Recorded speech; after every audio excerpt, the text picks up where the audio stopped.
हरी आज आमचे हरिभाऊ पौरकर भेटायला आलेले आहेत आणि त्यांची दिदी आलेली आहे भूमिका भेटायला. खरं तर किती दिवस झाले तुम्हाला दारू सोडून? 2 वर्ष आधी ॲडमिट होतो. 2 वर्ष झाली तर ॲडमिट होते. माझ्या भावांनो, लोक बहाणे सांगतात मला हे दुःख आहे ते दुःख आहे. तिची दिदी आहे, खरं म्हणजे बोलताना कसं तरी जीभ जड पडते त्या ठिकाणी. तिची आई वारली तरी या माणसानं दारू नाही पिली. भूमिका बेटा, पप्पा आता दारू पित नाही ना? मम्मी वारली तरी पित नाही. पिले असते तर काय झालं असतं?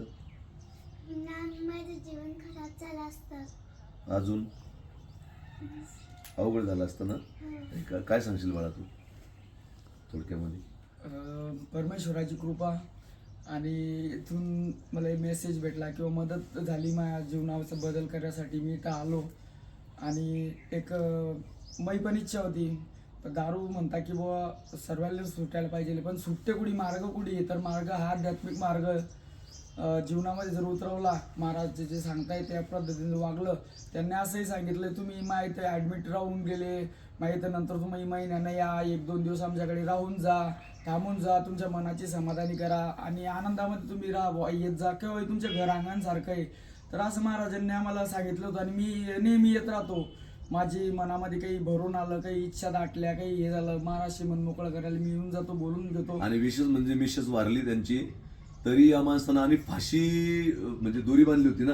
3 फंदे बांधले होते मी घरामध्ये. घरामध्ये दोरी बांधली होती. पण आमचे एक लाशे महाराज म्हणून त्यांनी सांगितलं शेलूरला तुम्ही जा.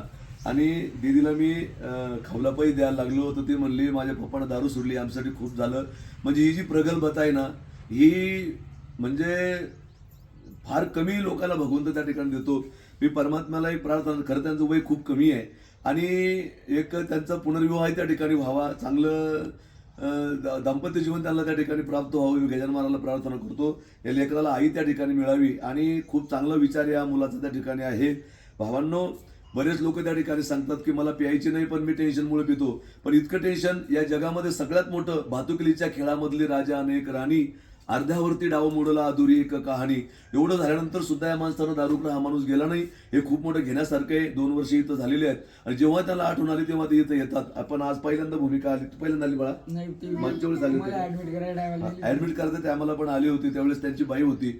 बाई गेली तरी या माणसानं दारू नाही पिली. म्हणजे केवढं मोठं धैर्य या माणसात त्या ठिकाणी आहे. दारूला जगात औषध नाही भावांनो. परंतु त्या ठिकाणी आता त्यांनी सांगितलं फक्त माझ्या भेटली दुसरी मिसेस मला तर देवाची इच्छा, नाही तर मी माझ्या लेकीसाठी त्या ठिकाणी जगल. हे केवळ हे विचार त्यांच्या मनामध्ये येण्या पाठीमागचं कारण फक्त व्यसनमुक्त झाल्यामुळे. म्हणून व्यसनमुक्त जगा आणि आनंद घ्या. आणि जीवनामध्ये दुःख येतं प्रत्येकाच्या, कडूगोळीसारखं गिळून टाकायचं आणि आनंदाचे क्षण चॉकलेटसारखी एन्जॉय करायचे. बस एवढा संदेश या माध्यमातून देतो. रामकृष्ण हरी.